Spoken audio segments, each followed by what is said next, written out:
Assalamualaikum semuanya.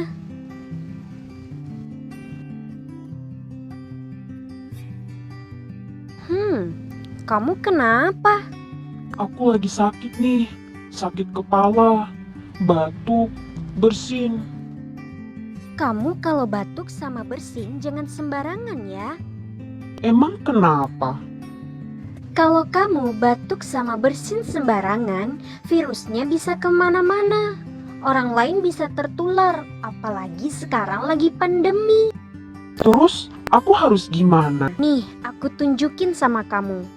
Pertama, kita akan lihat video cara batuk atau bersin yang salah, supaya kamu bisa menghindarinya. Ayo kita lihat.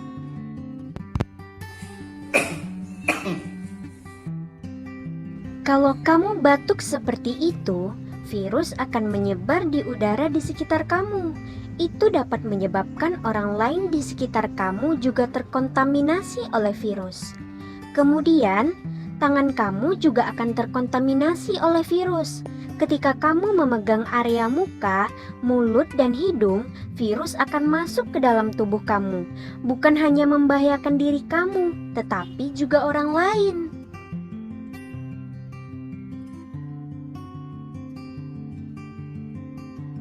Sekarang cara yang benarnya gimana? Oke, sekarang kita akan lihat cara batuk atau bersin yang benar dan bisa diterapkan selama pandemi. Let's go! Saat bersin, sangat disarankan menutupnya menggunakan siku bagian dalam. Hal ini bertujuan agar semburan air liur tidak menyebar dan hanya mengenai siku, bukan telapak tangan. Dengan begitu, risiko penyebaran virus corona akan berkurang. Oh, jadi seperti itu ya. Sekarang aku paham. Aku mau praktik dulu nih.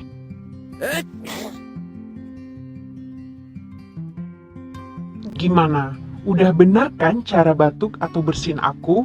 Nah, mantap, betul begitu. Jangan lupa diterapkan ya, agar kita semua terhindar dari virus. Sampai jumpa di video selanjutnya ya semuanya. Jaga kesehatan dan tetap patuhi protokol kesehatan.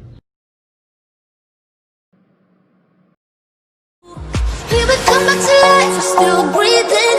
Standing up, everybody's gonna see it. Oh, all you need to know is that we're holding on. Even if we fall, we will rise up.